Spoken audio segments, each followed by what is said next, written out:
Continue some laws of brachot before we move over to the other side. There's the laws of brachot. There's some general laws we spoke yesterday about what the word baruch means. I think it was yesterday, right? Yes. Comes from the Hebrew word havracha, which is, I don't think I explained that. Remember we had the shoot, the vine that you bend over? And that vine that's bent over looks like a knee. It's like a bend. And the word in Hebrew for knee is berach. So, yeah. Your knees are birkayim. So the word bracha, so it's connected to this agriculture, bending over of the vine. But it's in essence, bracha denotes increase. And we want to bless Hashem to increase His presence in the world. Where the story, they went to there was a group of people looking for a Rebbe, a Hasidic Rebbe, a mentor, who's going to be their guide in life. And they went to different rabbis, and they asked them all the same question. So whoever gives us the best answer, we're going to be his Hasidim. It's a nice little test. They went to one rabbi and they asked, the question was, where is Hashem? What would you answer, where is Hashem? Where is Hashem? What'd you say? What would your answer be? Where is Hashem? Up in the heavens. That's what one answer they got. What's another answer? He's everywhere. He's everywhere. That's another answer they got. What else? What would you say, Stephen? Of course, Hashem is everywhere. Of course, he's in the Torah. He's in the Torah. That's a wonderful answer. Hashem is in the Torah. The light. It says that God created light on the first day of creation. But wait, the sun was only created on the fourth day of creation. So what kind of light was it? It says that's a special light. That's the primordial light. What happened to it? Now we have the sunlight. Where's the light from the creation? It's in the Torah. The light was put into the Torah. So we have the light of God in the Torah. It's a beautiful answer. What would you say, young man? Where's Hashem? Where is Hashem? There's nothing else but Hashem. If you're looking for him, he's already found it. They finally, I think the story is told about the Rebbe Mikotsk, the Kotsker Rebbe. He always had a sharp insight. And he answered them, wherever you let him in, that's where Hashem is. It's up to us to let him in. Yeah. So this is the idea of a bracha. We make a bracha, and they became his Hasidim, and he was their Rebbe. So whenever you say a bracha, essentially you are making revealed that Hashem, what's true is that Hashem is everywhere. But we have the ability to allow His presence to reside in this time and in this place, wherever we say a bracha. It's a beautiful idea. Where is Hashem? Wherever you let Him in. Yafeh. Okay, anyway, so let's talk about bracha. And we did mention that there is the four elements of a bracha. Baruch, we have to say the word Baruch. We have to say Hashem's name. We say Hashem's name. I told you it's a formula. Baruch Hashem Elokeinu Melech HaOlam. Melech HaOlam, that He's the God of this world. He's not only He's personal, and yet also above, beyond our concepts. That's why we relate to Him as Baruch Atah in the first person, and then we move to the third person. Because there's always this tension between His closeness and His being far away.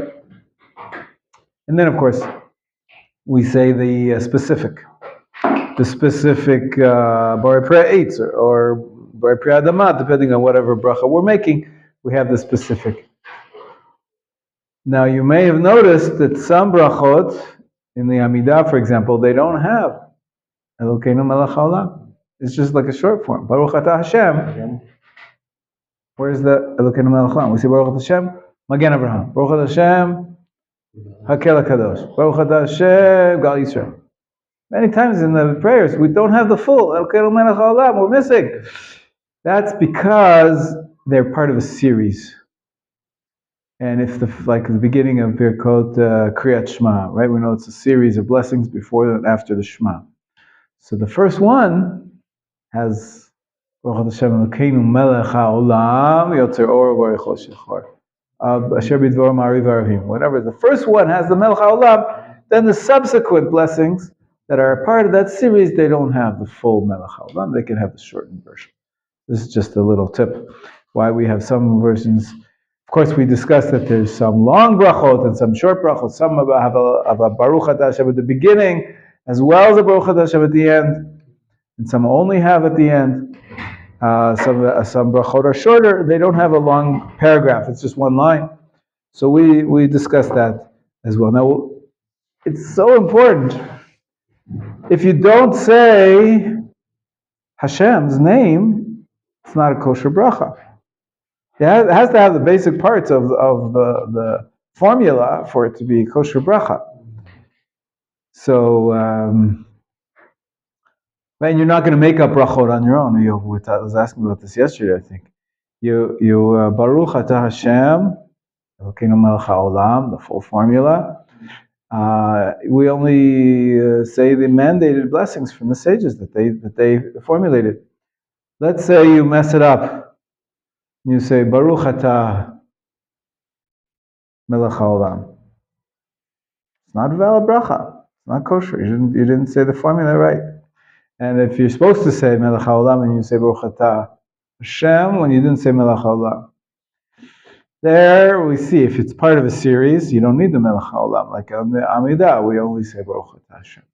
But if you need it, it's debatable whether or not the bracha is kosher.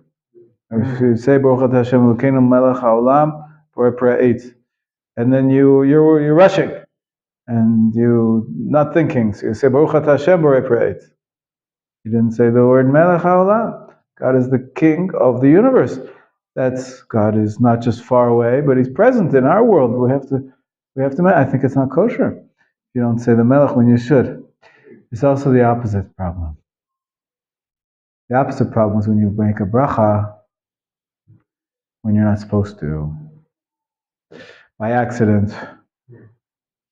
You start making a bracha because you need a drink. And you make a Baruch Atah Hashem Elokeinu Melech Haolam She'akol Niyeh B'Dvaro. And then it's empty. I didn't realize. There's nothing in here. So you said a bracha for no need, for no reason.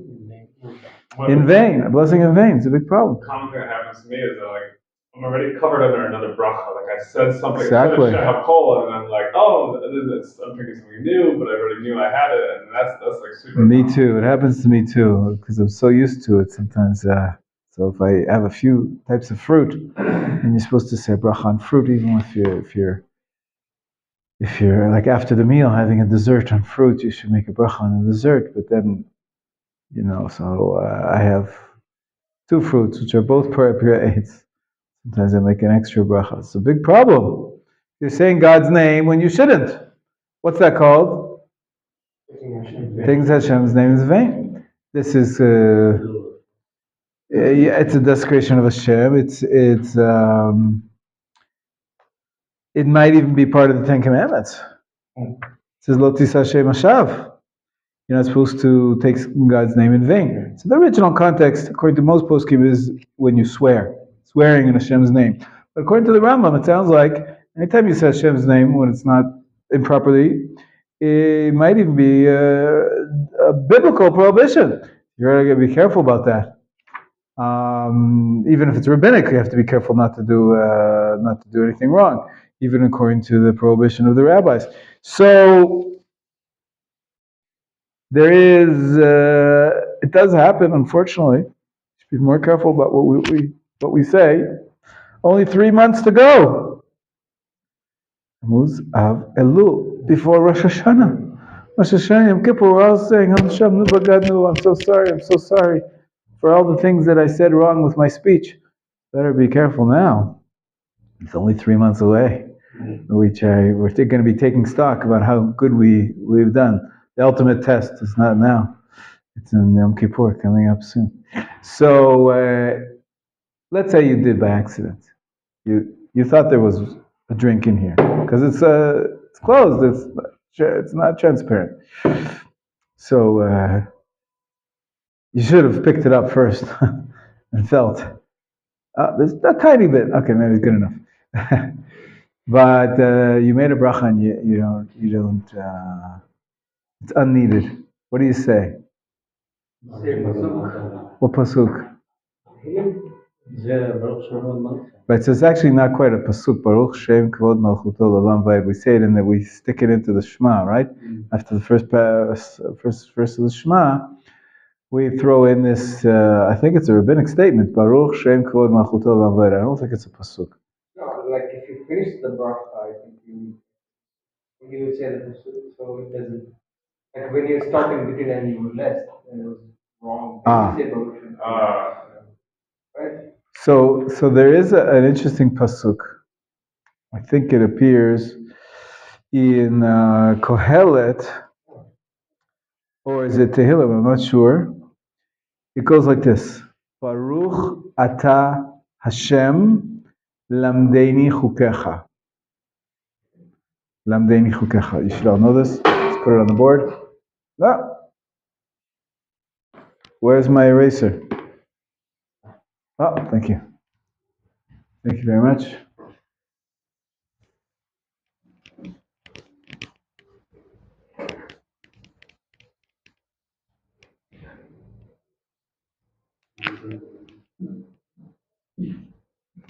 I don't know if it's in the Siddur.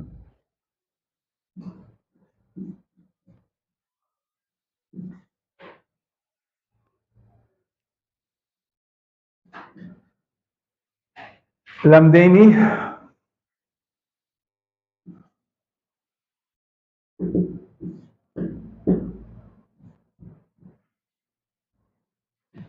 Chukecha.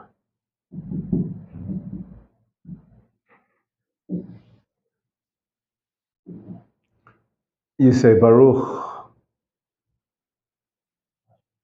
Ata Hashem, and this is actually a verse.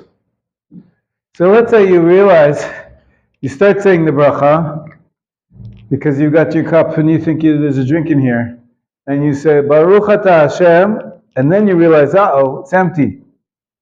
So you said Hashem, you said Baruch Ata Hashem. You're quick on your feet. You can avoid saying Hashem's name in vain because you could be saying a pasuk. Just quickly, instead of continuing Elokeinu melech haolam, she'akol niyeh midvaro, which is unneeded right now, you should say Baruch Ata Hashem lamdeinu chukecha. And then you've said a pasuk. I can't remember where it's from. But you're allowed to say psukim with Hashem's name. What number?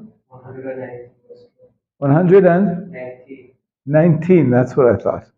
Good. From Tilim Kuf Yud Tet. That's the super long one. That's right. So Baruch Ata Hashem lamdeinu chukecha. This is a great plan A. Plan A, if you said Baruch Ata Hashem and it's unnecessary, be quick on your feet and complete it as a pasuk. But let's say you said Baruch Ata Hashem Elokeinu Melech, or anything, another word. Morning. Now you can't complete the pasuk because there's no pasuk where it says Elokeinu Melech. So you don't have plan A. So plan B is you say Baruch Shem Kevod Malchuto Leolam Vayed. Most of you know it off by heart already. It's wonderful. What does it say? This is blessed be Shem. Shem is the name. Kavod is the honor or the glory. It's also an expression, an external expression of the essence of God. That's what God's honor means. We had it in last week's Parsha. All of a sudden, the glory of God, Kavod Hashem, appeared in front of the Jewish people. he was not so happy with them. He came, his presence became known. So what does that mean? We're not quite sure whether this is a cloud came, or it could be that just like we say in the Kedusha every day in our prayers, we say Baruch Kevod Hashem Imkomo. Kadosh Kadosh Hashem Tzvokot Meloch Haaretz Kevodo. His honor appears. What did we say before? Where does Hashem appear? Whenever you wanted to. Wherever you let him in. Whenever you let him in. So whenever we invoke, speak about God, we essentially are creating His presence, His glory, His honor in the world. So Baruch Shem Kavod Malchuto. What's Malchut also? God's kingship. God is a king. Where is a king? What makes a king? When there's people. When there's people, coordinate him, people who recognize his reign. En melech belo am. Our sages tell us there's no king without a people who over who he rules or reigns. And so it's also really you have three words which all speak about the same idea, and that is the presence of Hashem in the world. What is Hashem? What is your name? Your name is how you're known to the rest of the world. At home, I don't call myself anything. I only need a name when I need to be called by somebody else. So when I'm appearing externally, that's what's Hashem's name, is how He appears to us. So that's the same thing with Kavod, is very similar meaning. Hashem's honor, Hashem, how He reveals Himself to us, whether it's a cloud or it's in our mindsets or in our minds and hearts. And Malchut, His kingship also. His kingship is usually something that's expressed, that's shown, that makes an impression, especially if you have a golden carriage and a big crown on your head. That makes an impression. So we say, even though we said the name Hashem by accident, even two names of Hashem, this stands for Hashem, this stands for Elokeinu, and then you realize it's a bracha that was unnecessary, you right away say this sentence. It's not quite a verse, but it's a sentence which is very ancient. And basically, you're referring back and saying, this name I mentioned, the Shem, Baruch Shem, you're blessing the name of God, and may His name be blessed, and may His forever and ever. And so it's a little bit of a corrective. Whenever you say Hashem's name in vain, you could say Baruch Shem Kvod Malchuto L'Aved. But that's plan B. Plan A is if you catch yourself quick enough, after just saying Baruch Atah Hashem, you can complete it with the words Lamdeini Chukecha. Okay, Hananel, you came late, but I'm glad you're here. I just want to review for Avi's sake and Eov's sake, but you were here from the beginning of this section. Yisrael, you better all know this Hebrew word, two words, Lamdeini Chukecha. Because it could happen sometimes. You say Baruch Atah Hashem and then you realize, oh, we're not eating yet? Oh, I didn't need to say? So you can say these words, Lamdeini Chukecha, and that way you'll be essentially completing a pasuk. And you won't be saying God's name in vain. Because whenever you're studying Torah, you're allowed to say Hashem's name. Whenever you read a complete pasuk, you can say Hashem's name. What is the meaning of this? Good question. It means, you can see it inside. Everybody open up a Tanakh. Everybody open a Tanakh. Tilim Kuf Yutet. The Tilim Kuf Yutet is known as the Tamanya Ape. What does Tamanya Ape mean? 8. Tamanya is like Shmone. The Taf and the Shin switch from Aramaic to Hebrew. So Shmone. Every guy would grab a Tanakh. Find Tehillim 118. Is there enough for everybody? Hananel, do you have a Tehillim?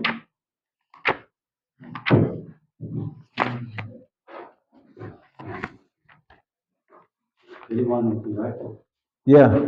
Page 1218.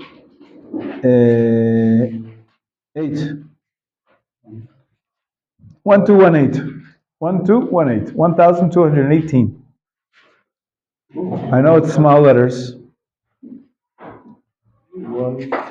You want to look at the beginning? Let's start at the beginning on page 1217.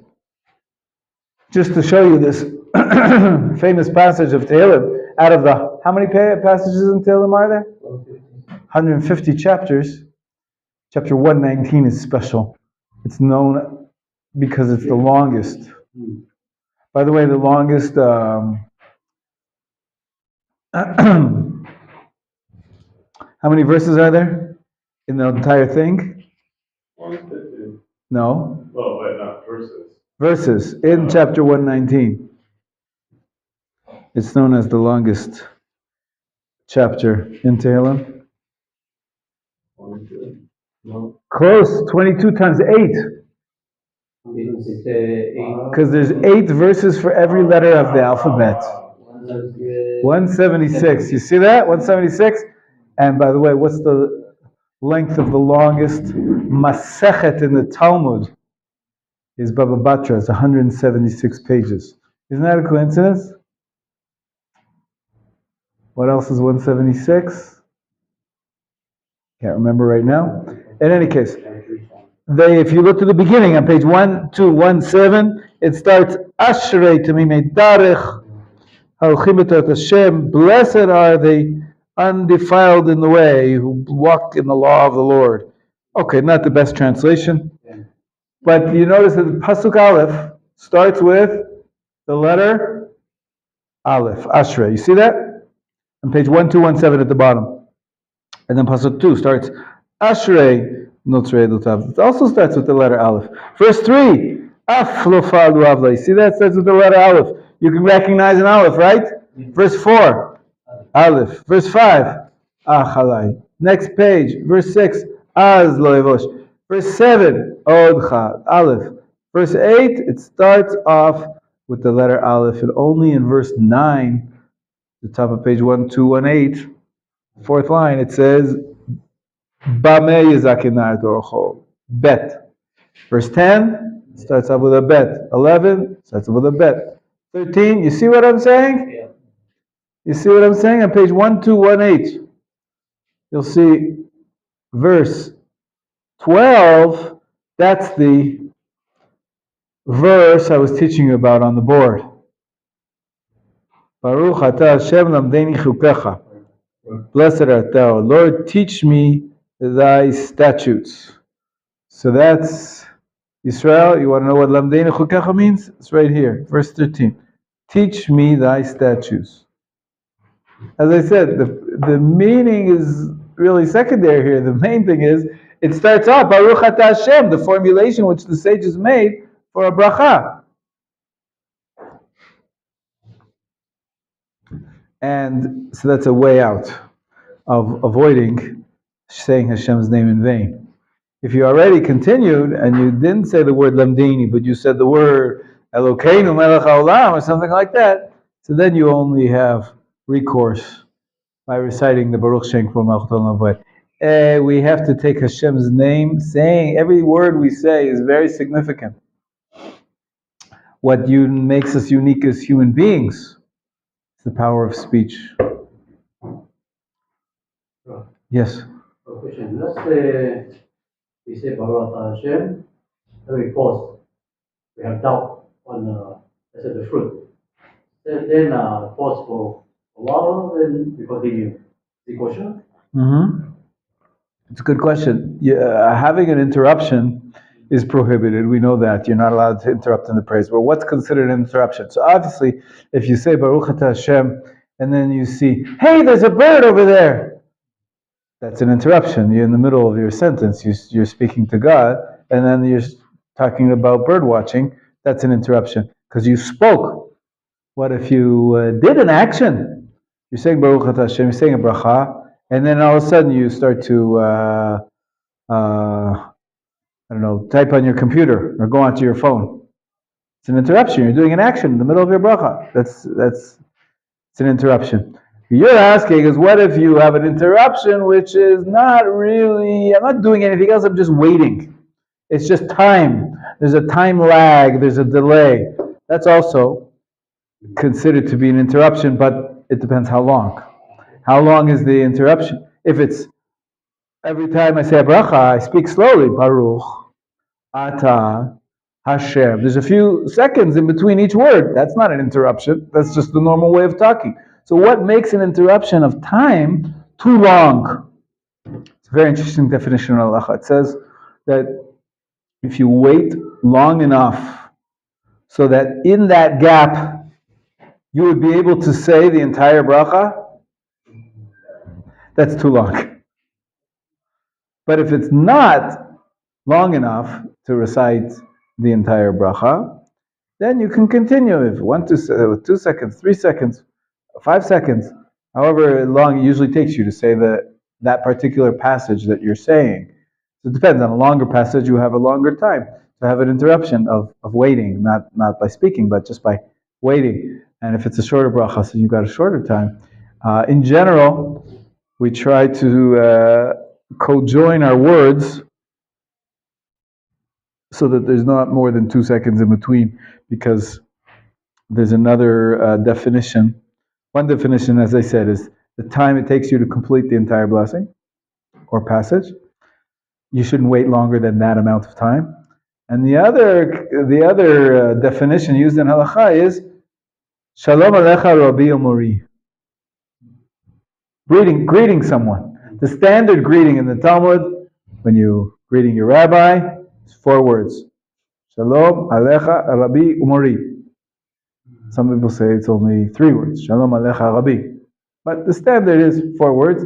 How long does it take you to say 4 words? Shalom Alecha Rabbi Umori. What was that? 3 seconds? 2-3 seconds? So for example, let's say you're about to eat and you think, wow, this is a really nice vegetable. Doesn't look like a vegetable, right? But I don't know, you're not thinking. Maybe you got confused. Baruch atah Hashem Elokeinu melech haolam borei pri ha'adama. And then you realize, wait a minute, this is not a hadama, this is a ha'etz, borei pri ha'etz. So quickly you want to say, no, borei pri ha'etz. That's good enough if you didn't wait for those 3 seconds, the time it takes you to say Shalom Alecha Rabbi Umori, in between. So if you say Baruch Hashem Elokeinu borei pri ha'adama borei pri ha'etz, it's good enough. Like autocorrect. When you're typing on a computer and like you type a misspelling, sometimes they automatically, you finish the word, it knows that it was a misspell, and you look in front of your eyes, the computer's fixing it within seconds.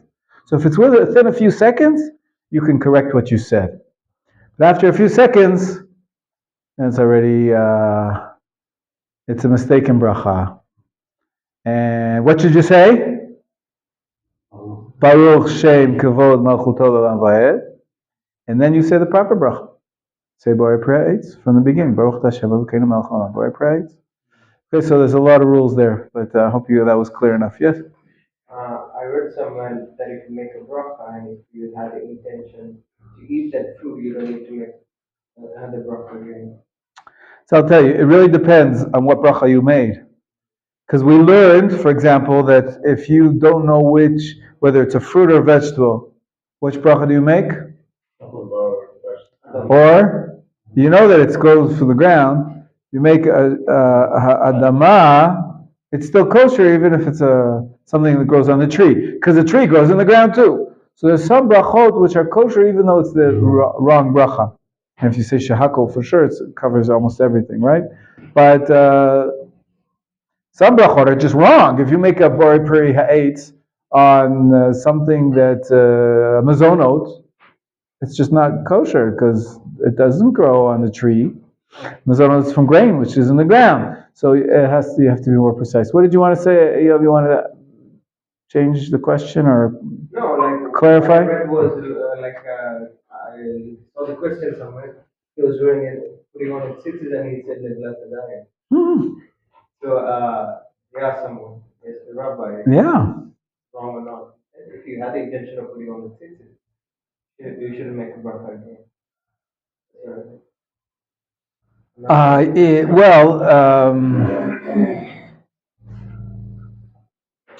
What do you mean make a bracha again? He didn't say the bracha. He said the bracha netilat yadayim. But he had the intention of putting on the tzitzit. So he gets the mitzvah of wearing the tzitzit, but he hasn't said the bracha. So I think you can still say the bracha if you haven't said the bracha yet. Now, if you've already eaten the apple, then you can't make a first bracha on the apple any longer. The apple's gone. It's in your belly. Make the after bracha, but you don't make the bracha again. But if it's something that you're still wearing, the tzitzit, and you haven't said a bracha on it, I think some people say you sort of take it off a little and put it on again, or sort of adjust it on you so that it's as if you're wearing it now. But essentially, you have not said a bracha on the tzitzit. You maybe said a bracha on netilat yadayim, but that wasn't appropriate either because you weren't washing your hands. So you have to be careful. And brachot. Now, most rabbis say that we're careful about saying Hashem's name, but ultimately, when you bless Hashem for creating the fruit of the land, it's true no matter what. So you're not really blaspheming God. It's not like you're taking God's name in vain. It's not like the Rambam seems to indicate that it's a bracha levatala, that you're violating a Torah commandment. Because it's a true praise of Hashem in any case. God creates the fruit of the land even though I'm not eating them. But of course we don't do that as a first choice. We're only supposed to say it when it's mandated. Okay?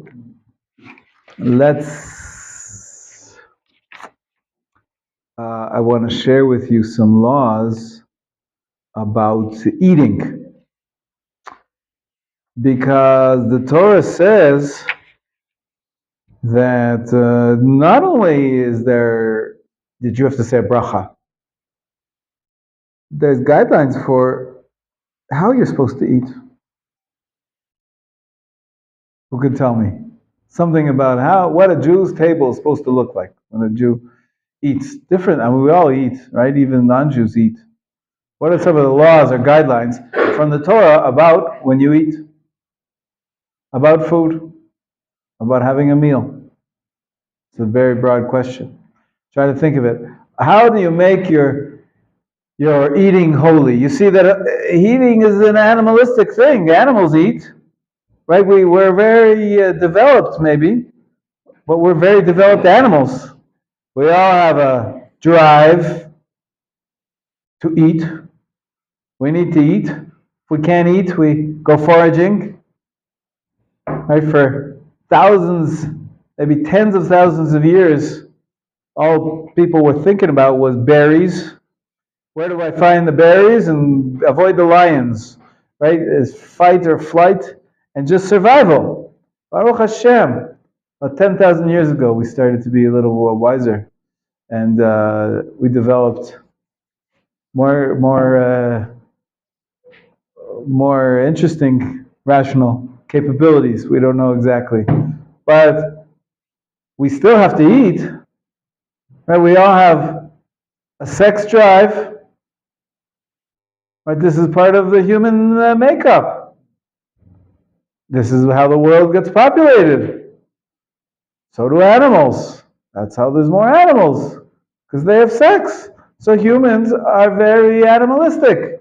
We have the two most powerful drives in animals, in all primates, the drive to have sex and the drive to eat. How do we make our eating, how do we make our lives holy? Divrei Torah, wonderful. When we eat, you should maybe also say words of Torah. Accompany the eating with holy discussions about words of Hashem's Torah. Beautiful. That's one way. Good. What else? How else do we make our eating holy? Yeah. Eating kosher. 100%. Excellent. And I want to make the parallel to sex. You have to have kosher sex. What is kosher sex, by the way? Kosher food, okay, you know what it is. Right? No shellfish. What's kosher sex? Sex for marriage. Absolutely. Sex with your wife. not the other guy's wife, right? Or not with your sister, or not any of the forbidden marriages. There's forbidden marriages and there are permitted marriages. Absolutely. So that you're absolutely right. We have to make kosher sex, and we have to have kosher food. Kosher food. There's some foods we're just not supposed to eat. If we stay away from the non-kosher foods and we eat only kosher food, that's one way we're making our eating holy. 100%. Excellent. Right? When we eat meat, it has to be slaughtered. Kosher ritual slaughter. Otherwise, it won't be holy. Very good. How else? How else? What else can we make our food holy? Say like the kavana for both like kosher food and kosher sex, like food you have to the kavana, like this is like a gift from Hashem and yada yada. And with the sex, you have to have the kavana that you're doing like a holy act and not be like animalistic or Right. negative emotions involved. Yeah. Right. One of the differences, of course, between food and sex is that sex is with another person. And so one way to make that holy is to be in a relationship, a loving relationship with that person. Whereas with the food, hopefully you won't be loving your steak. Or, I mean, I love my steak, but I don't love my steak. I love my body. I love my taste buds, and I love the fact that. So I'm not really loving the food. But when I love my wife, she's a person, and there's a relationship there, and that's another way. So that I would say that's the difference between food and sex. Is the reason and the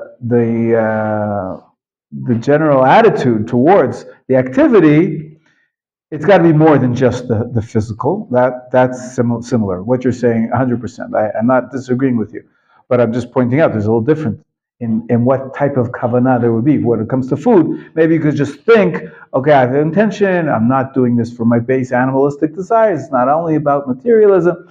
I'm also a servant of Hashem. I want to have strength to learn Torah. I want to be healthy so that I can be a good Jew. Those are all good types of intentions when it comes to eating food. When it comes to sleeping with your wife, that's also true. That's also a good intention to be healthy and to be satisfied and be happy.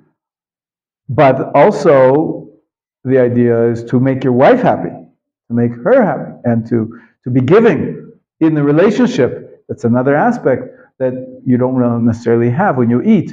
It's another way to make it holy, because it's part of a giving relationship. Yes? Is it permitted to kind of like have sexual relations more like not fully kind of for fun rather than just to procreate? Yes, absolutely. I wouldn't say it exactly the same way as for fun, but fun. No, fun is good. I like fun. Recreation. That's also good. That's also good. So there's a few different levels, a few different intentions. Why we have sex. Of course, it's a mitzvah to have children, but most of your life you're not having children. Even if you have 10 children, that's only 10 times out of many hundreds of the times you're going to have sex. Bezrat Hashem. So what's the intention when you're not, when your wife's pregnant? You're still supposed to be together. She can't get pregnant twice. That's not how twins work, by the way. I don't know if anybody got a misunderstanding here, but that doesn't happen that way. No, but so there's other intentions, of course. Like you said, so as I was saying before, it's an expression of your closeness, of your intimacy, of your love for each other, and that's a mitzvah. We talked about it in the other class about relationships. Love your neighbor as yourself. Your neighbor includes your wife. More than your neighbor includes your wife. Doesn't really mean neighbor. Re'acha means your friend. So you should love each other, and that love gets expressed also in physical intimacy, and also the Torah recognizes that we have a drive, we have sexual needs, and much better to get out those sexual needs in a kosher way, in a kosher marriage, in a good relationship, than the opposite, where people go hook up or whatever it's called, and there's even, of course, the oldest profession in the world, right, as it's known. Yeah, so that's not holy. That's not holy. It exists because people have needs. So a husband has needs, a wife has needs. Well, the first rules of marriage is that you have to provide your spouse's needs. Even if it's not all romantic and candles and and candlelight dinner and lovey-dovey, sometimes that's of course you should never be violent. Of course you never force. But the idea that you have relations because you have a need, you have sexual needs. That's a basic understanding of the Torah when it says what a man has to provide for his wife. It says it's to provide her three things: food, shelter, and sex. She has sexual needs, just like a man has sexual needs. So there's nothing wrong with that. Is that the highest height of intentions? Just like when you eat. You eat because you need to eat because you're going to starve otherwise. So, okay. But we don't want to leave it at that lowest level of just eating to survive. We want to eat, as we said before, with saying Divrei Torah, with having in mind that, okay, I need to be strong so I can serve Hashem. And there's more and more levels of intentions for making your physical life holy. Yeah, you wanted to say something? Yeah. Is it a sin going to a prostitute? Absolutely. Absolutely, it's not as bad as sleeping with your neighbor's wife. So you're violating prohibition of marriage, of violating a marriage, but it's prohibited. Yeah, there's even a explicit prohibition in the Torah to become a prostitute. So that's for the prostitute itself. But when you frequent such, you're aiding and abetting someone dedicating their life to prostitution, which is prohibited. So definitely it's not allowed. Not only that, what people don't realize is that I haven't taken a survey, but my guesstimate is that most prostitutes have not been to the mikvah recently. Right? Because they're not really keeping the laws of the Torah. Now, sleeping with a woman who has not been to the mikvah is a Torah prohibition. It's one of the worst Torah prohibitions you can imagine, punishable by excision, karet. Karet is being cut off from the Jewish people. It's like the Torah has capital punishment, the Torah has lashes, and the Torah has karet excision, being cut off. It's administered by God, not by the Jewish, but not by the courts. But from that, we can learn from the severity of the punishment how severe the crime is. And so, sleeping with a woman who's menstruating and has not been purified through going to the mikvah, that's a bad transgression. And okay, we're here because we're doing tshuva, right? You can always do tshuva. You can always do tshuva, but that's a big part of what's forbidden going to a prostitute as well. There's so many elements to it, other than you don't want society to be so animalistic in that way. Yeah. Go ahead. The saying that this is actually related to this coming parsha. Yeah. Bilam actually advised Jewish, other than not the Jewish people, but from the Midianite and the Moabites, send them prostitutes so they can. That's right. One of the Bilam's curses, which turned into blessings, if you read the parsha, was how goodly are thy tents, Jacob. Matovu alecha Yaakov. We say it in the Siddur, very beginning when we enter the Beit Knesset every morning. How goodly are thy tents, Jacob. Mishkenotecha Israel, your dwelling place is Israel. Our sages say, you realize that this is the key to the Jewish people's uniqueness, to their special character of the nation, is that their tents are good. What's so good about a tent? Not facing each other. So the tent represents the home, represents the family. And good, matovu, what's good about it? Everything we've been talking about, that they're holy, that they respect each other's wives, respect each other's privacy. Just say, well, tents, if you can imagine a campsite with hundreds and hundreds, thousands and thousands of tents, it's not so much privacy. And so our sages say, well, what they did is they put their tents sort of staggered. So they didn't have the openings of the tents opposite each other's openings of the tents. Because, the opening always gets opened. You could see in. And you wouldn't, you wouldn't have privacy. And so what was so unique, when Bilam looked at the Jewish people encampment, he saw that the doorways to their tents were not facing each other, which is a way of saying that they respected the privacy of the home. What's that called? Say again, what? Eruv.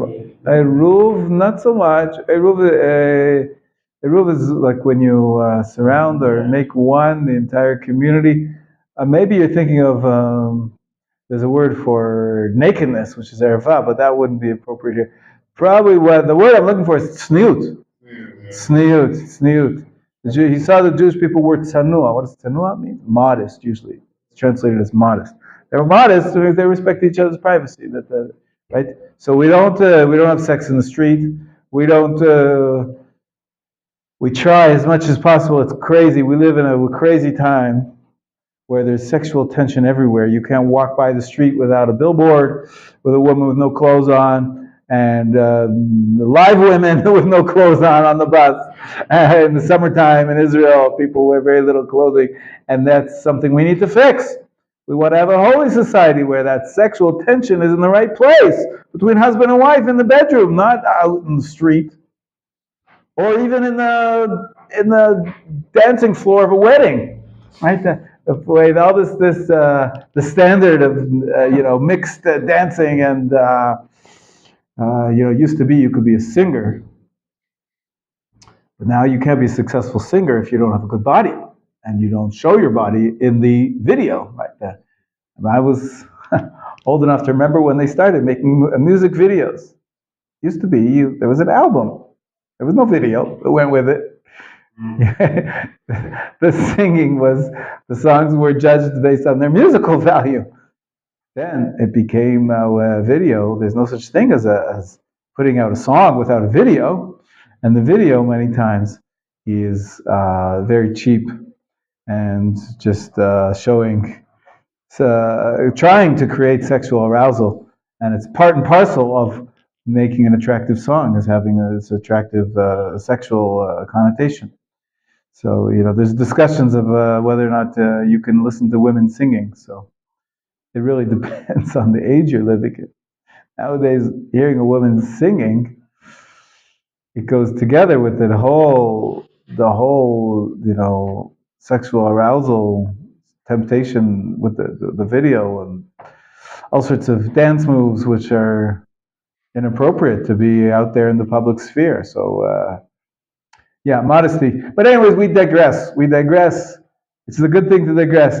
But we want to make our sexual lives holy. We want to make our eating, our food, our tables holy. How do we do that? We said a few good ideas. Any other questions, comments? Ayah wanted to say something? No? You're good? So one thing we said is to make brachot. Obviously, we make brachot.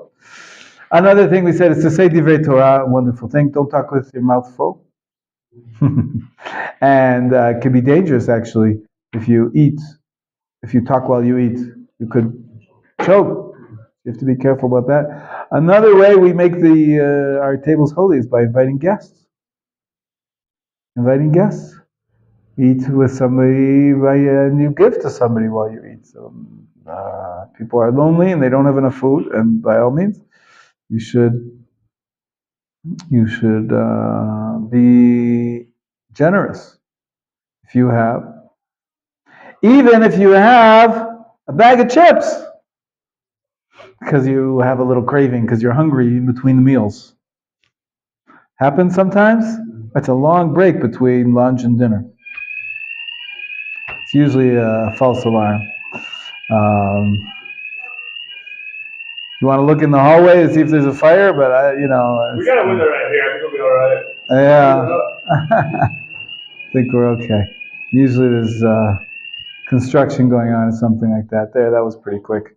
Anyways, so when you get you're having a snack and your friend is there and he would like some. So here's tricky because if you're, I mean, it's nice of you to share, of course. But what if, you're really hungry and you need that nourishment to keep you going till the next meal? So you go over to your friend, you say, "Can I have some?" Right?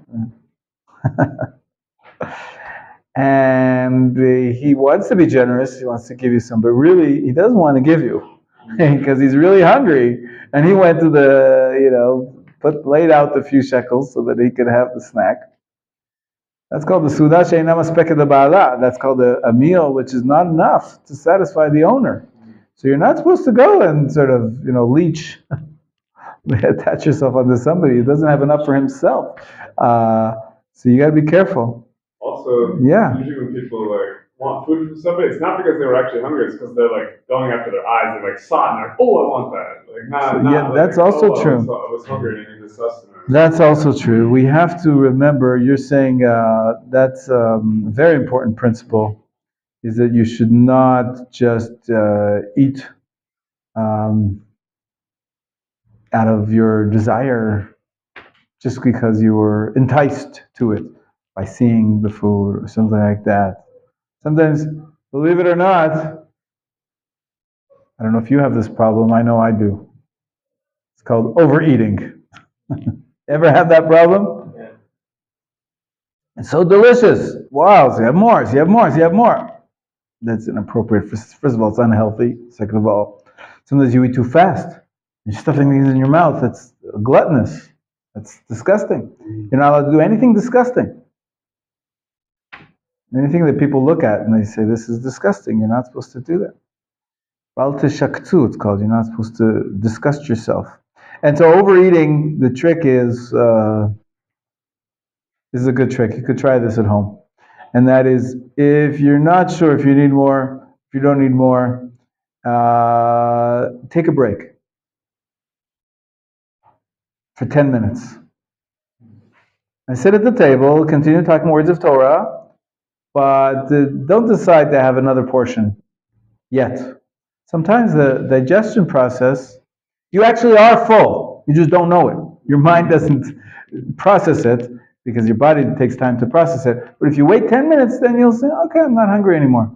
But if you keep eating, then there's like a cycle where it just, I want more, I want more, I want more, I want more. And it's just good advice. It's good advice. Another thing we have to remember is, when you're eating, not to waste food. Not to waste food. So first of all, don't take more on your plate than you can finish, which sometimes happens. So if necessary, take less and then take more the next time. And also, leftovers can get disgusting, and then you can't eat them because they're disgusting. So you should try to avoid that as well. For example, once you have, nowadays in Western society, once you've taken something from the central plate and put it on your plate, you're eating, even if you don't eat it, you can't put it back, right? Because it touched your germs and your plate and your food. So then that goes to waste. If you take too much and you don't eat it, that's wasteful. So you've got to be careful about that. We're here in the Middle East. There's an expression called lenagev hummus. You know what that means? Lenagev means to smear, to wipe. You take the standard is, you go to any Arab restaurant, you take your pita, you get a nice fresh pita, and there's a central bowl of hummus, of some kind of spread or tahina spread, and you dip your pita into the hummus and you smear. It's called wipe. Lenagev hummus. You wipe with your pita. And then you eat a few bites, finish that, and then you take the same pita and you stick it into the central plate again. So if that's the standard of the culture, that's fine. Nobody's disgusted by it, nobody's upset by it. But obviously, this is not everywhere. Is that considered to be hygienic? At I'd say please don't do it at my table. Once you stick the bread in, I can't eat the hummus because I have celiac. 100%. If somebody with celiac, you have to be super careful not to stick the bread into anything. I know that because my daughter's celiac, I told you. So even when we pass things, you pass me a piece of bread, it can't be over her plate. Maybe one crumb falls in. That's a big problem. So yes, for celiacs, you have to be even extra sensitive. But so what do? You take some hummus and put it on your plate. That's what's perhaps standard in other Western countries. But here in the Middle East, it really, these things though, it depends on the culture. Depends on the culture. Nobody thinks it's disgusting, and if that's what everybody does. And but in the Western society, it's best to have serving dishes and put it on your plate, and then serving dish remains for everybody. And you got to be sensitive. Maybe you have to learn a little bit about the culture. In some countries, till today, they use their hands to eat. Yeah, use your hands. You take some rice and you take some vegetables and you eat it. Only the right hand, right? Yeah. Left hand's for something else. All right? So, but that's, if you come to a different culture, a different society, that's considered disgusting to eat with your hands. You have to use a fork and knife or a spoon. So you have to be careful to be polite. This is a halacha. You're not allowed to do anything that's disgusting, and that is a variable. It's a variable definition based on the society. Okay, you wanted to say, yeah, please. Sometimes I see children and parents in Australia, food drop, and they pick up and eat. Yeah. I think it's very unhygienic. Yeah. Others pick it up and eat it. Right. Right. So I think there are different standards about what makes food disgusting. Because also it depends where. I mean, if you're on sand, if you're at the beach, then you can't eat it because it's full of sand. It's disgusting even if it falls for a second. But if you're on a tiled flooring and the flooring gets washed every day and it falls, some people in some families they have the 5-second rule. You know what I'm talking about? Yeah. Oh, if it's very quick, if it's only there waiting for 5 seconds, you can pick it up. Sometimes butter is 3 seconds rule, you've heard? In my circles, my kids came home with this. They have in their school the iguana rule. What's the iguana rule? It says that if it was there long enough for an iguana to come by, that's too long. An iguana never comes by, so they say you can always pick it up from the ground. It's just a funny way of saying that, but it really depends on the standard and in the society. And maybe some people are poorer than others, and they don't want to buy another ice cream if the ice cream falls or whatever it is on the ground. If they deem that it's clean enough, then hopefully it is clean enough. It's hard to define. Yes, one time the bus stop. Yeah. And the bus came and the children was holding the ice cream. Ice cream fell down. Yeah. And the bus came and opened. The father is rushing, just take up the ice cream and give it to the child. Wow. Wow. Wow. Very, yeah. I hear that. Yes. I was invited to a family, and after they cut the bread, they threw the bread. Yes. Why do people do that? It's interesting. I mean, really, it's good. We're talking about we're on topic. We're about table manners. We're talking about the laws of how to eat properly according to the Torah.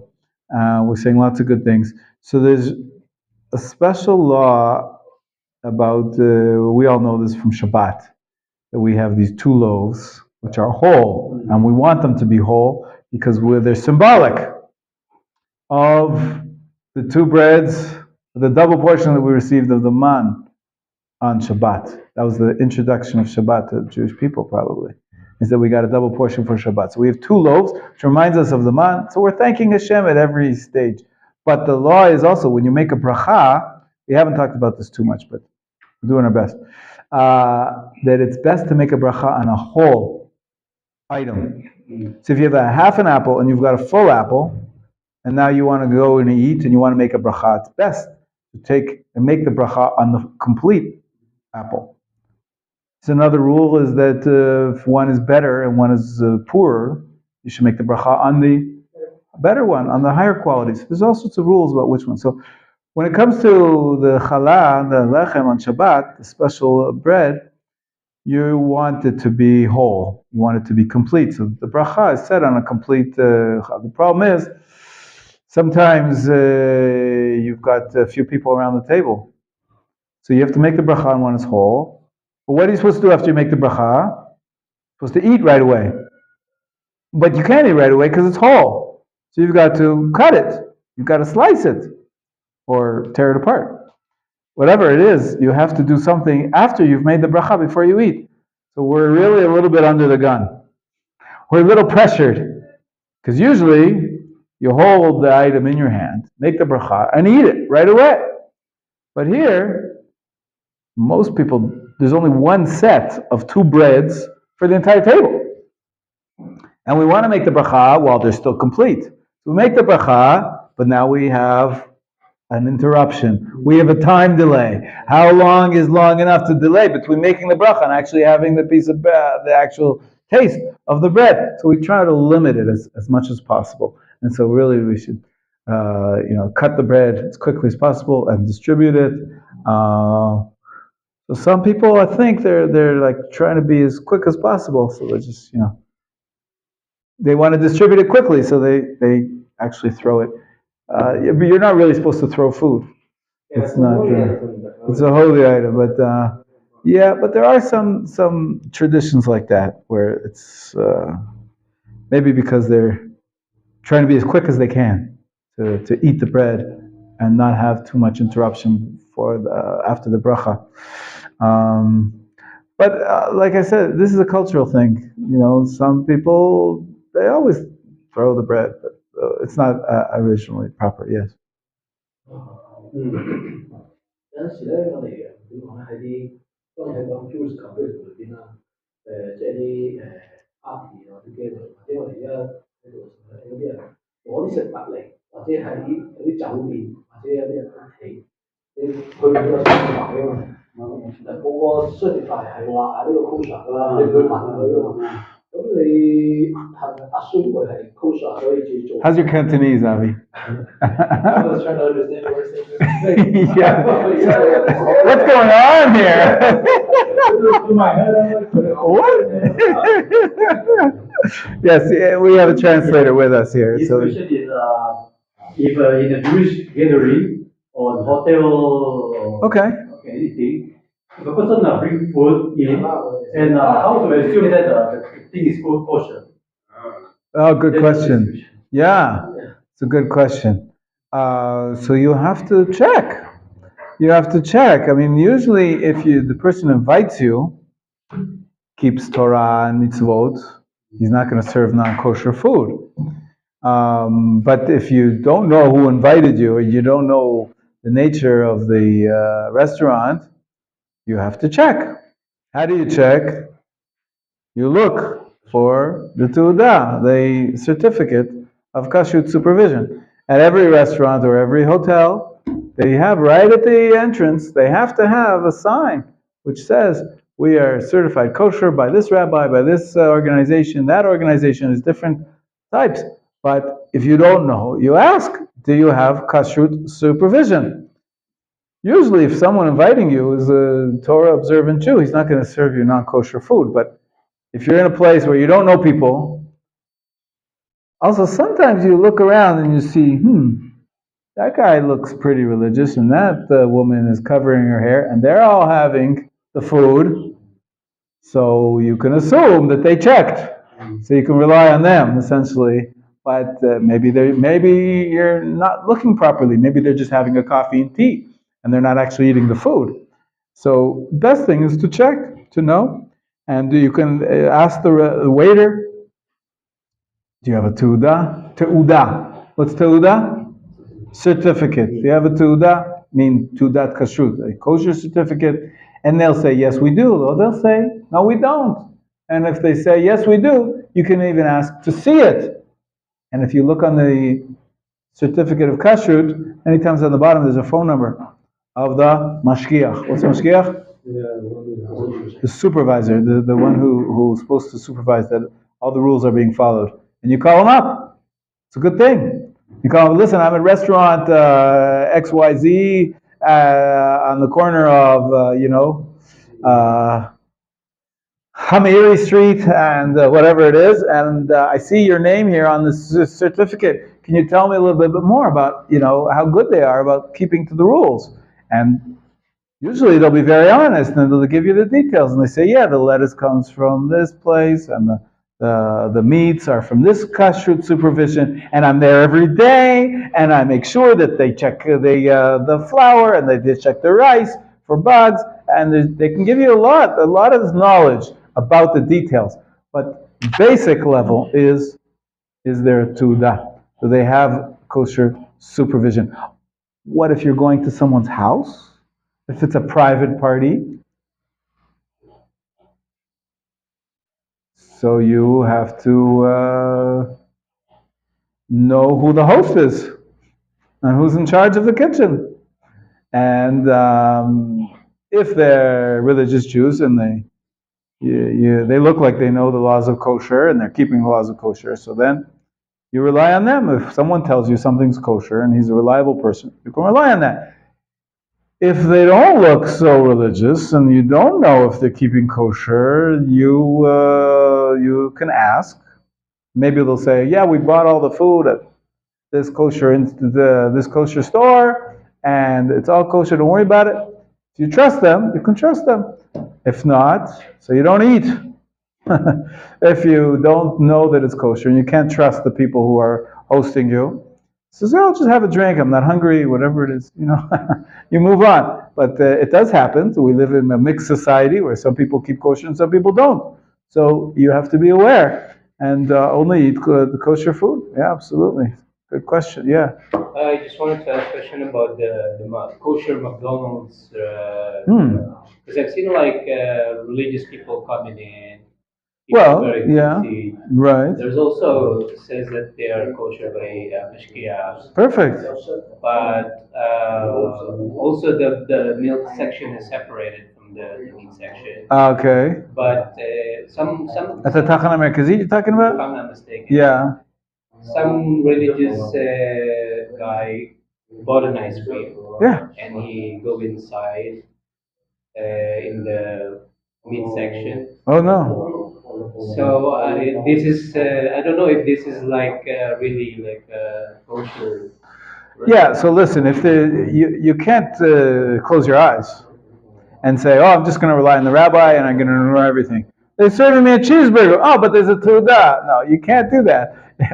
What you can assume is that maybe there's an explanation that you're not aware of. Like, oh, this is fake cheese in my cheeseburger. If it's a kosher institution, they're not going to serve you a cheeseburger. That's too far.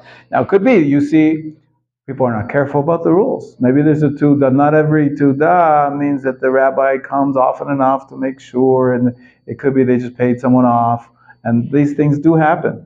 So you have to keep your eyes open to make sure that it looks like it's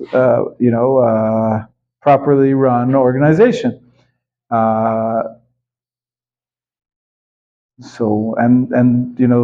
People, there are some cheaters in the world, and these things do happen, where people don't care enough about the separation, for example, like you're saying.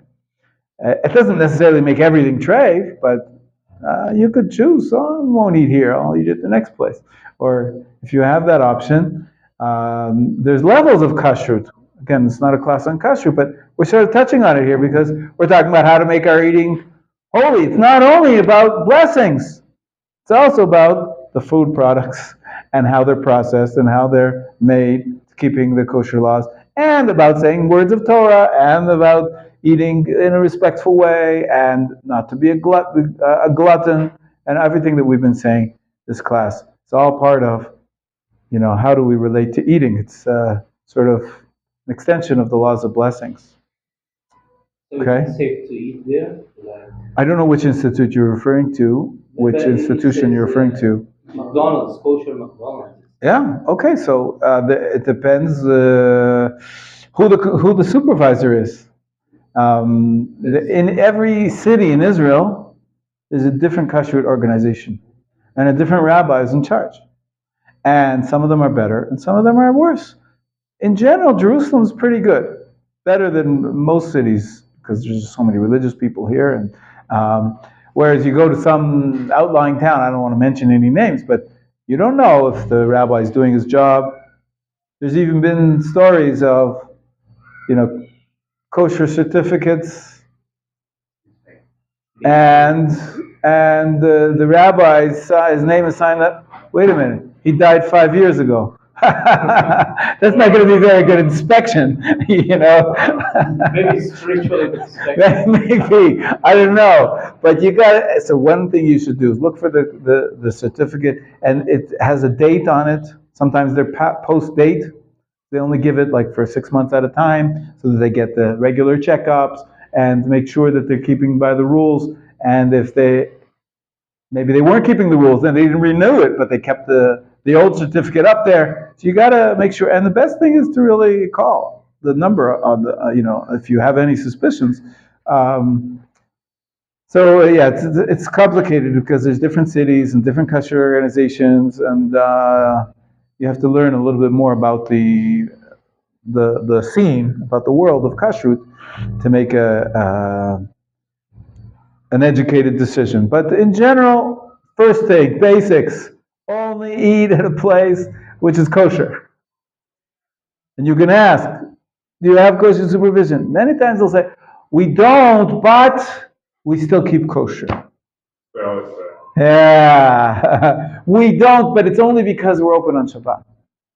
We don't, but because we're going to get the certificate next week. Can't eat at all those places. Don't get sucked in. That's of course they want your business, and it may all be true. I'm not assuming anybody's a cheater or a liar, but the system works if they must have a valid certificate at the very least. Before we get into the levels of different levels of kashrut, at the very least they have to have a valid kosher supervision. If you're talking about a restaurant, something that's a public,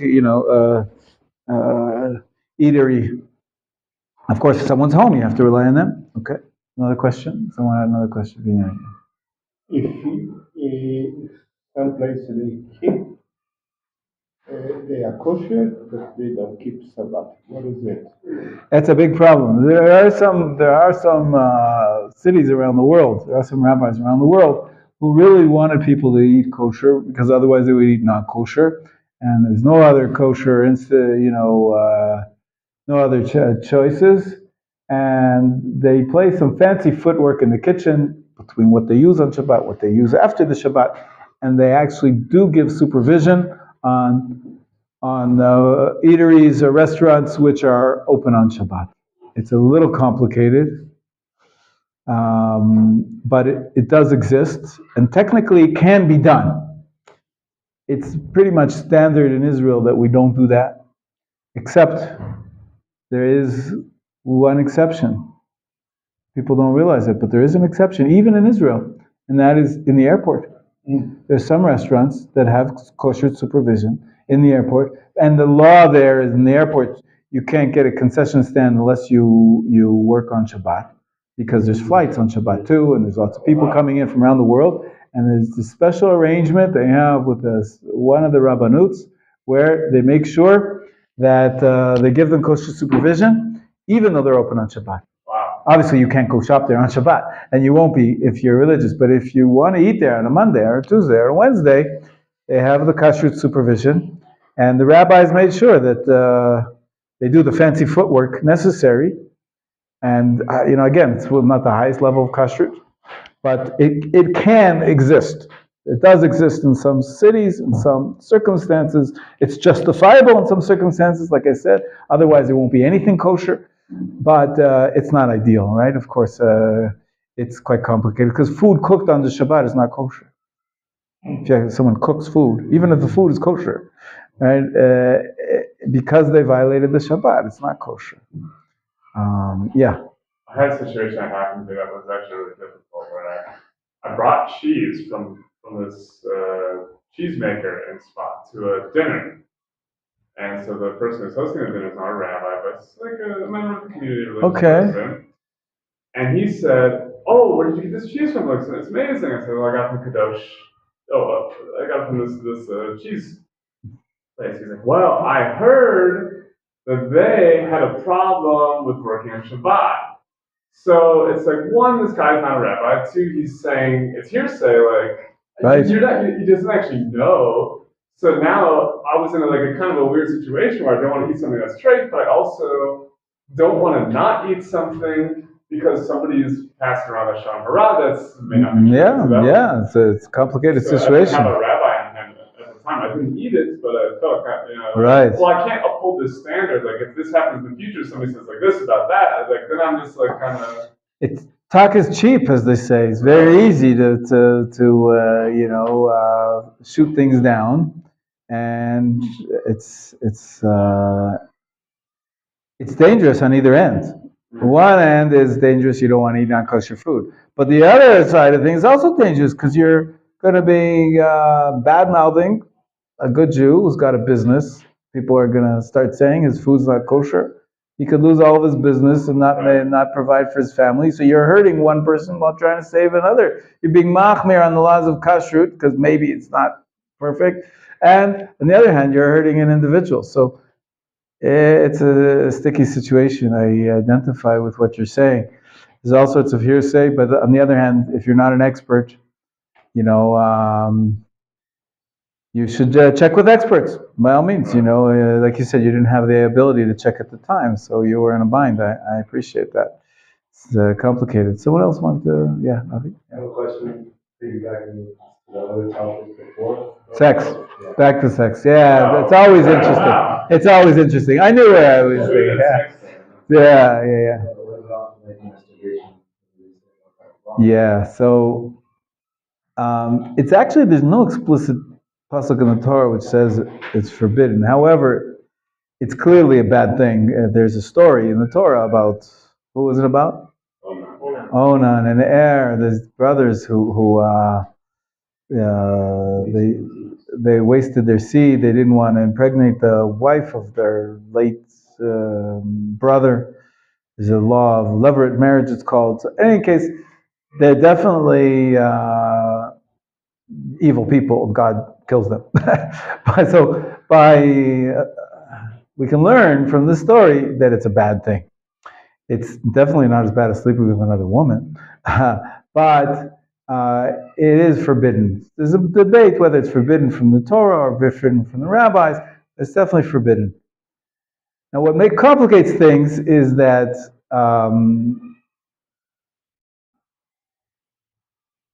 it's very normal. It's very human. It's very, right? Every teenager grows up and he's interested in his sexuality, and it happens. So we try to discourage it. We try to teach people to, keep their minds on better things, and don't waste your time and your energy until you get married, and then you'll have an outlet for your sexuality. But it does happen. So the problem is that the Kabbalists came along, and they, from their point of view, they said, this is like one of the worst sins possible.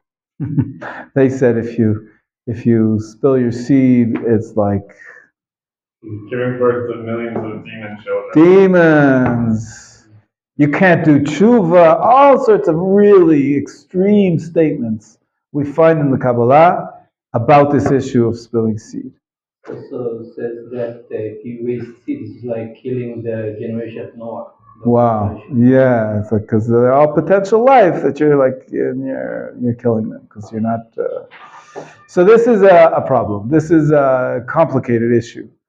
On the one hand, it's wrong. We try to avoid it as much as we can. On the other hand, some people go crazy and they make people feel so guilty that they, this is young kids usually, that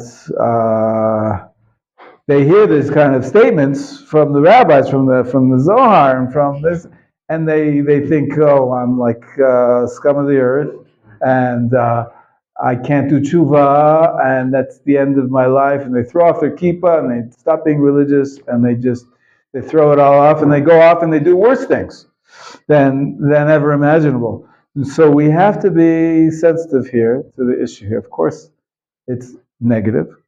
It's bad news. But we have to be aware that this is essentially a normal part of growing up sometimes. And sometimes you have what's called a wet dream. You even don't intend to spill your seed, but it happens inadvertently. So the standard approach to everything in Judaism is that there's always a corrective. We learned here. Two options if you say God's name in vain. What do? You can correct it. First comes with be careful not to do it again. But also, you can say Baruch Shem Kvod Malchut Olam Va'ed. You can complete the pasuk Baruch Hashem Lanein Chukecha.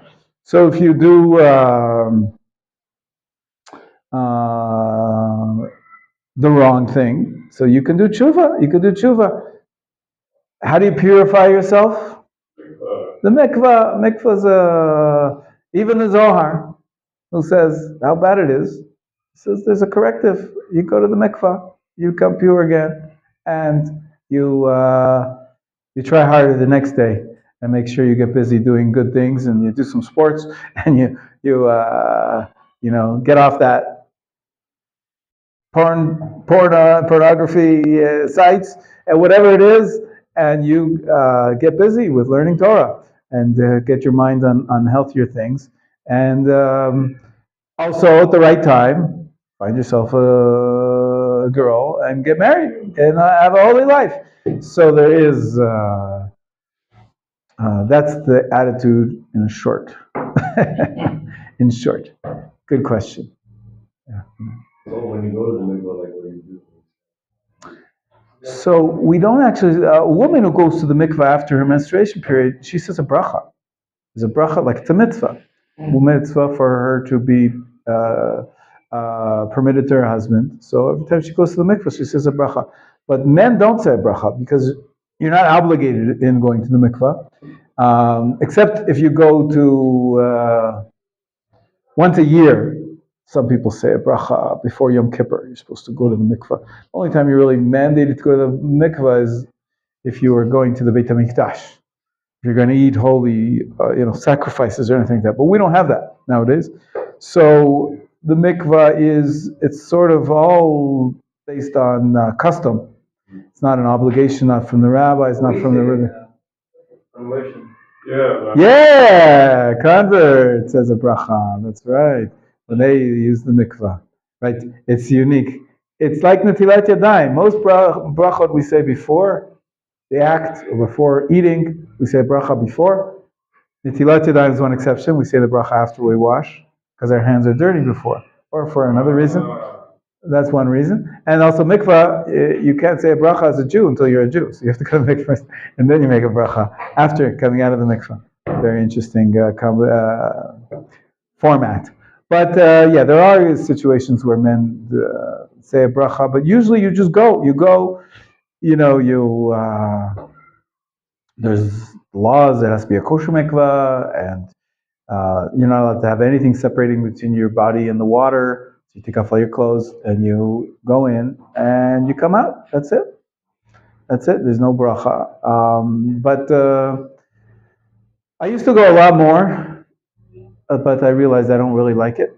So I go a lot less.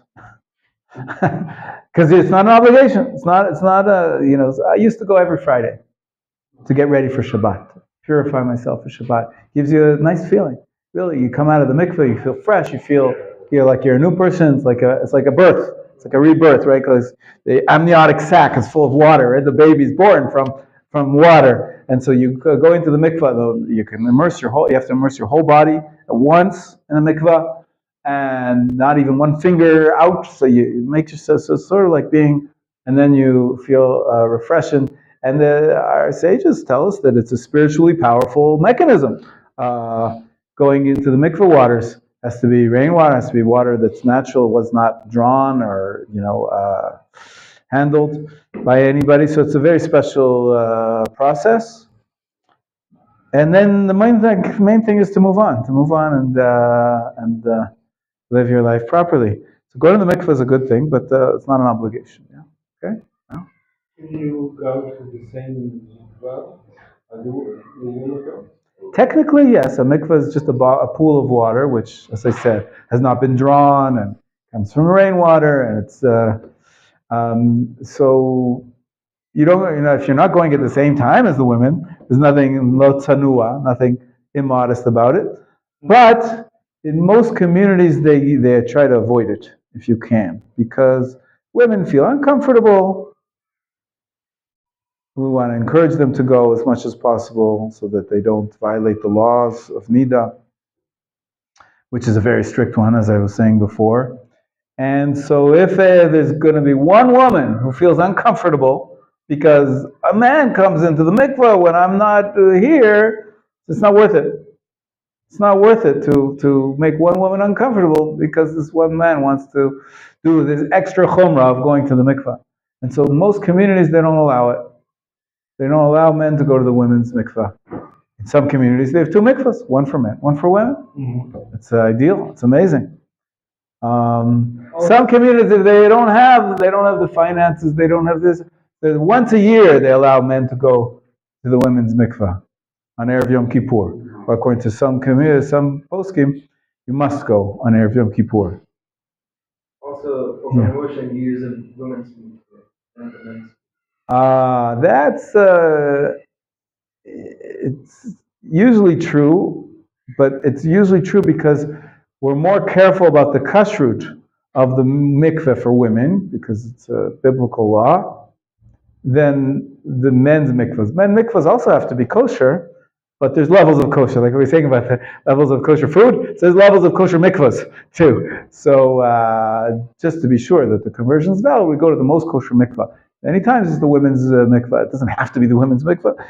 If a men's mikvah is kosher, just if it's built properly, you can use the men's mikvah. But here in Israel, I know that there's one mikvah that's used for conversions. It's like because it's a state-organized system, and they have all sorts of rules for what constitutes the conditions for the mikvah for using. So they have one mikvah, which all around the country people go with one mikvah. It's very nice mikvah. It's very built especially to be convenient for conversion. Of course, there's men that convert and there's women that convert. So it's the same mikvah. It doesn't have to. I don't think it's defined necessarily as a men's or a women's. It's just a mikvah that's primarily used for conversions. But in essence, if it's a kosher mikvah, it's kosher for both men and for women. And but in many communities, as I said, the first priority when a Jewish community is built anywhere in the world, what's the first institution? Even before the shul. Even more important than building a shul is to build a mikvah. Because we want people to be having kosher sex. It's such a big prohibition if you're not. And the way to facilitate that is that the women have to go to the mikveh once a month, approximately, if they're not pregnant or after menopause or whatever it is. So that's a very important institution. You have to raise funds for the mikvah before you raise funds for having a shul. It's good to have a shul too. Very important to have a shul. Community prayer, public prayer. It's a mitzvah, but the mitzvah of mikvah is even more important. Yeah.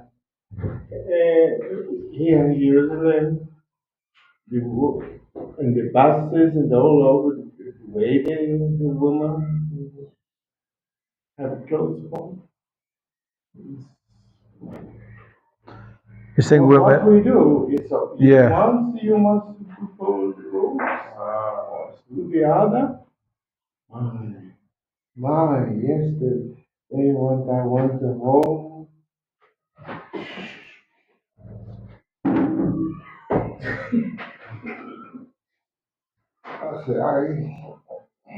But if I lived, she was there. Yes. So I was feeling almost shouting. Wow. Well said, Binyamin. It's really tough. Yeah, especially if you take the light rail. It's really tough. In the summertime, it's a lot worse. It's very tough to live in a secular society where the standards of dress are not sensitive. Forget about religion. It's just not sensitive to the nature of men and women. It's almost like women can dress any way they like, as if it has, men don't exist, or that they're not aware that the way they dress has any effect on men. This is part of what's called equality in the modern world. I saw a guy like walking around in front. You mean like swimming suit, like with no shirt, and yeah, right. That happens too. That happens too. And you're not allowed to tell anybody what to do, right? You're not allowed to. Everybody's allowed to do whatever they want, without having any sensitivity to the impact on the society. And this is a big problem. It's a big problem. It's very hard time and place to live. That's why I can understand some communities, they separate off. They say, okay, I'm going to go live in Bnei Brak, or Menachem, whatever it is, a small, closed community. All the women are keeping the laws, and they're all dressed properly, and the men are all dressed properly, and nobody is touching each other or flirting with each other. And because how can you live in this mixed society? It's very hard to walk down the street, to keep your eyes open. I'm on the bus. What can you do? So the answer is that in a perfect world, things would not be like that. But we don't want to create a separate society. They're all Jews. We want to live together as one country. There's a value in having unity. And so we're trying to do everything we can to live within the society without separating off. But it's a personal choice. Some people choose, go live in a separate society. And I respect that choice because it's really crazy. But those who don't, I personally don't do that. I don't live in an only religious society, in a small enclave. And so I do ride the bus and I do drive in the car and I see the billboards and the ads. So what's my job? If I'm not going to separate myself up, you have to learn how to deal with it. There's a very important muscle that we all have. It's called an eyelid. Close your eyes. You don't have to look. Close your eyes as much as possible. Obviously, you don't want to walk in the street without looking. But as hard as it is, even if she's an attractive woman, you close your eyes. You look down. You read a book. You try as much as you can to guard your eyes, because if you don't guard your eyes, sometimes you're naturally aroused, and that's not good. You do the best you can, by all means, and definitely you don't go hang out on the beach. No. Right? If you don't want to get aroused, you don't go to places where women are not wearing any clothes. So if you're walking down the street, you need to get to the bank, you have to go to the bank. And if the clerk is not wearing any clothes, what can you do? So you try not to look. But the bank you have to go to, and nowadays I haven't been to my bank in years, but I'm just giving an example. You have to go to the supermarket. You have got to buy food. But you don't have to go to the beach. In Israel, there are many, must be over 15 or 20 separate beaches. A beach where there's time only for men and there's a time only for women. So you can go and enjoy the beach and have a good time on the beach without being bombarded with naked women, essentially. Women in bikinis, whatever it is. So if you don't want to go in that direction of, just this sexuality which is inappropriate, you have a solution. You have a solution, but you shouldn't go to, maybe you shouldn't go to a wedding where people are wearing next to nothing as well and dancing with each other. And so don't go. but it's my relative, but it's my friend. So you go, but you don't go near the dance floor. You sit at your table and you play on your phone. You do what you can. You do the best you can, is what I'm saying. And you have to guard your eyes. Yeah, you wanted to say something. Yeah. Walking along the street with water at me. Oh no. Rocks. Oh no. Yeah. Oh no. Wear maxes. Oh. Oh. Ouch. What's that? No, that's no justification of that. I'm not justifying violence or anything like that. They have to be nice. But the fact that there's a men's side, a women's side, I don't know. I didn't know that either. They screamed at me to split. Wow. The whole group, there was like 30 kids. Yeah. I was standing next to a girl, but we were all together. Bananas. Yeah, that's they can protect their turf, but there's no reason for violence, and not pleasant. Yeah. So I have a question happened to me. Don't do that. Don't throw rocks or what. Where it was just so packed, and these like Israeli teenagers were like pushing each other around, and this girl like kept on like getting like pushed into me. I'm wondering, I said, Yeah. She obviously doesn't keep a lot of Anita, or like I would assume not. And Okay. So what's involved if there's like touch? So there? touch is only prohibited if it's caring touch, if it's touch which shows, intimacy or love. And so if you inadvertently touch a woman, you're not really violating anything. You should try to avoid it. Right? When the woman cashier hands me the change, in most places in Israel, there's a little bowl where she puts the change. So I don't have to touch her. She doesn't have to touch me. And I pick up the change from the bowl. And sometimes, she could drop the change into your hand instead of actually touching, because we try to avoid touching women who are not our wives. But if she's not careful, you're not careful, and by accident you touch a woman, it's not the end of the world, because it's not an endearing touch. You're not giving her a hug. You're not showing any care or love. Even a handshake, some poskim say, a woman gives you her hand because she doesn't know the laws that you're not supposed to touch each other.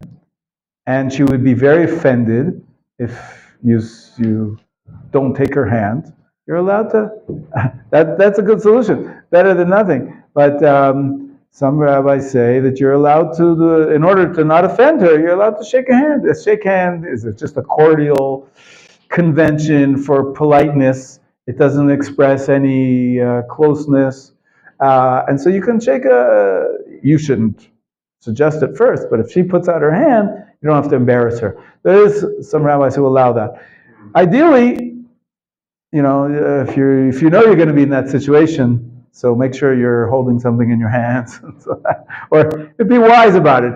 But if someone brushes by you, it's not the end of the world. You haven't committed any sin. More than brushing by. It's like this person was just like shoved into me. Yeah. Yeah. The buses are a problem. I mean, sometimes you do have the one option, that's get off the bus, take the next bus. But if the next bus is going to be just as full, then you're not solving anything. Anyway, and they got out. Right. So it's only on for one stop. Right. But there was actually a kid who was like it's a Cain, and he stood between me and her, and he was actually really nice. Oh wow! Oh, cute. Not that it's allowed for him, but it's nice of him to think of you. But yeah. He was like a secular kid. So what? Secular kids have to learn the Torah as well and keep Torah. Yeah. Not like perfume and cologne. Hmm. Because I put on cologne every day. Yeah. That's where I used to work. Yeah. Nothing wrong with that. Nothing wrong with that. Sometimes pass by, ladies pass by. Sure. The attention that you have putting the cologne on, and you wear it. Right. You know what I mean? So there is perfume and cologne which is meant to be seductive, and there is cologne and perfume which is just mean to smell nice. Smell nice for myself. Smell nice for my, it makes me feel good. So it's a fine line, obviously. It's hard to draw that line, one or the other. And so women are allowed to wear perfume. They shouldn't be wearing perfume, which is out of the ordinary, something that's going to be very attractive, or go flaunt it or something like that. But it's considered to be standard part of, personal care. to put on all sorts of lotions and oils and the sprays, and women do that to feel good, not necessarily to be seductive. And so, and if men do the same thing, you can do that. It's not. It's part of making yourself feel happy and comfortable. It's allowed. You have to be careful not to, cross the line. And if you find you're in a place where there's, attractive women with lots of perfume, go away. Don't put yourself in that situation if you find that's going to cause you arousal or whatever it is. It's hard. It's hard because not everybody has the same standards. We're going to be strong, though, right? Right? We're going to be strong. We're going to be loyal husbands and holy people, right? In our food and in our sex lives. Yes. Everybody knows how I am in Yehusha. Okay. So the lady in front of the husband. Wow. So I get a little. Yes. Hi. Right. They treat me like. It's very hard. Disrespectful. That's not right. You're a man, and you have the right to your privacy, and you don't have to hug everybody you don't want to hug, and they're not being sensitive to you. But I would say they don't know any better, because in secular society, this is a standard thing now to hug and kiss. People who are not your wives, and terrible. Yeah, it's hard. It's terrible. It's terrible. Okay. 17 years old. Touch my ear. I don't get I just say, stop it, but I treat them like. It's good thing you moved to Jerusalem. It's a good thing you moved to Jerusalem, right? That happens less. You're not in the Chusha anymore. But there's a lot of challenges in this area. Okay. Have a great day, guys. We'll see you tomorrow.